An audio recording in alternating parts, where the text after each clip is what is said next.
Ako na dyan, Z! Ngayon ko lang nakita yun ah. Ano yun? Sino? Si kay Buddy? Kala ko nagbakasyon. Good morning, Holy Thursday! Bawat isa sa atin ay may kanya-kanyang paniwala kapag Semana Santa. At ako nga ito, dahil Thursday nga ngayon, wala kaming trabaho. Ganun din bukas sa Friday. Kaya naman ang naisip ko ay dito lang kami sa bahay at syempre food trip pa rin. Amihan nga sa atin kapag gantong Semana Santa, ang iba ay nasa outing. Dahil ito nga lang yung panahon na nakakapag-off sila sa work at syempre ito lang yung panahon para mapag-outing sila. Pero kami naman, noon pa talaga ay ayoko na ikipagsabayan kapag ganitong holiday season na lumabas kasi masyadong maraming tao sa mga public areas. At dahil nga ang aming mamalaking itlugan ay off nga sa work ngayon dahil sa holiday, kaya naman ay mas pinipili din talaga namin, mas pagdidesisyonan namin na tumambay dito sa bahay at magpahinga na lang. At syempre magsaserve pa rin ang makakain. At ito na nga ang food trip namin ngayon ay ang maghalo-halo. Kaysa naman bumili kami sa labas ng maraming halo-halo ay kami na lang ang gagawa. Wala namang special dito sa halo-halo namin na ingredients, kundi ang pinaka-special lang dito ay syempre yung gawa namin. Yung kakainin namin ay gawa namin. Kaya naman, ang pagdating ng hapon, dahil medyo malilim na nga dito sa labas, eh pwede na akong lumabas. Yes, parang may mali nga po kasi kung kailan naman ay hindi na masyadong mainit, saka kami kakain ng malamig na halo-halo. Pero syempre kasi, hindi kasi ako pwedeng lumabas kayo na magstay dito sa labas ng matagal kapag mainit, gawa ng problema ko sa mata.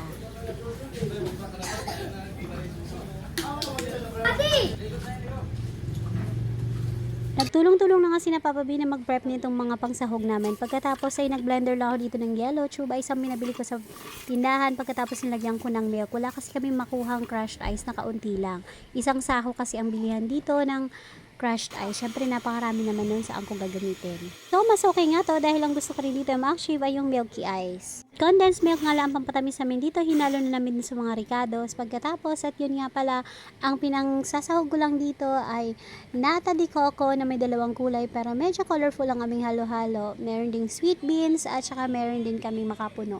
At syempre meron din kaong. Kahit nga 5 PM na to ay talaga naman ang bilis matunaw ng yellow na inilagay namin. So gumawa na ulit ako na para sa baso namin. Kanya-kanya lagay sa baso kasi medyo mabilis talaga siyang matunaw sa sobrang init. Nalo-halo nga lang ng isa naming malaki itlugan dito kasi nga ang mga bata ay nakaabang na. At ayan, nagmukha na siyang fruit salad. Just. Muntik pa nga makalimutan yung condensed milk, muntik pang hindi mailagay. Di sana matabang yung aming halo-halo. At dahil nga marami nakaabang na bata dito ay kaya naman yung lata ng condensed milk ay na-checkpoint pa. At dito nga sa video na to ay napansin ko si Kuya Kulot ay talaga namang sumideline pa pala ng isang nata de coco na paborito niya. At ayan, patuloy niya na hinahalo nitong aming isang itlugan para mag-mix pa yung condensed milk na inilagay. Abang ako naman ay nagka-crush pa ng ice, milky ice sa blender. At ito na nga, nailagay ko na dito sa mesa ang milky ice. At ngayon nga ay umpisa na namin tikman ng aming ginawang halo-halo. Grabe nga itong mamalit na itlugan na nakaabang dito sa ginagawa ko. Talaga naglalaway na sila kaya naman pagkatapos kong gumawa ng milky ice, pinakuha ko naman silang kailang mga baso para syempre silang unang makakatikim sa ginagawa ko. Nakakatuwa nga itong mamalit na itlugan na to kasi nag-observe talaga sila sa lahat ng ginagawa ko at gusto nga nilang matry din pero wag na muna ngayon dahil medyo masikip ang ating lamesa at napakaliit nga ng aming lamesa dito. Syempre, ako na nga ang unang naglagay sa isang baso at itong baso na ito ay syempre para kay Master. Chas. At eto, dito nga ay nakabalik na sila, may daladalang baso. Ito pa nga si Kuya Kulot ay talaga namang tuwang-tuwa na bitbit niya yung kanyang baso. At kanina pa talaga siyang natatakam dito sa halo-halong ginagawa namin. At lalo pa silang natakam nang inilabas ko itong nabili naming makapal na leche flan. At sa sobrang excited nga ng lahat dito sa halo-halong to, yung camera namin ay hindi na namin nagalaw. Di na maitutok sa mga tao, kaya naman puro baso na lang ang nakikita sa kamerang to. O ayan na ang halo-halong pinagtulungan ng lahat para mabuo, chas. At yung iba nga sa sobrang excited hindi nahanap ng baso, ang hinanap ay yung kapihan na lang. At sila ate nga na natutulog ay ginising ko na rin para makakain nga itong halo-halo. Syempre napakarami naman itong ginawa namin para sa lahat talaga to. Andito nga rin pala ang mga playmates / kapitbahay na aking maliit na itlugan. At pasalamat ko talaga dahil nagustuhan rin nila itong halo-halo na ginawa namin. Kaya naman ay walang masasayang.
Patch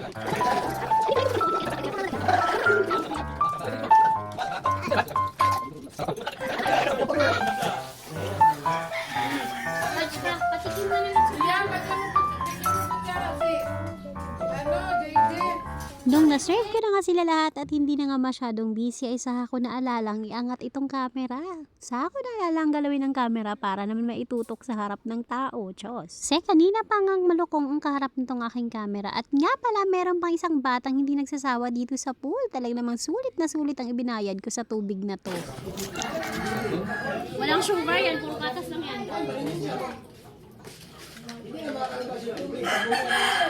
At dahil mabenta nga ang aking halo-halo, ay naalala ko namang ako naman ang kakain at titikpan ko nga kung bakit naman napakabilis mabenta nito, Diyos. O ayan, happy eating mga loves. At dito nga itinutok ko nga ang camera dito sa ate naming food critics, Diyos. Etong si ate lang kasi ang talaga namang masipag na mag-comment sa lahat ng inahanda kong pagkain. Kaya naman ay tututok natin ang camera at abangan natin ang kanyang reaksyon, Diyos. Ayan, feel na feel pa ang paghigop niyan.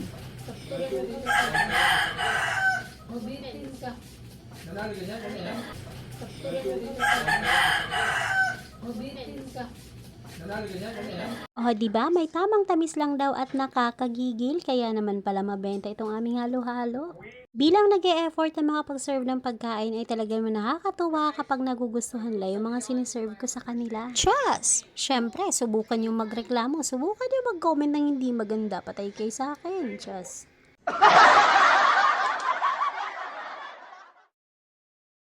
At nga pala, nandito rin ngayon si Big Brother. Dumalaw sila dito, dumaan sila dito bago umuwi ng Batangas. Dahil nga, syempre, long weekend at uuwi na siya ng Batangas. Kaya naman dumaan muna siya rito at syempre, nagpa-food trip na rin. Maraming salamat. O siya, kain tayo. Salamat sa pinanood. Bukas ulit.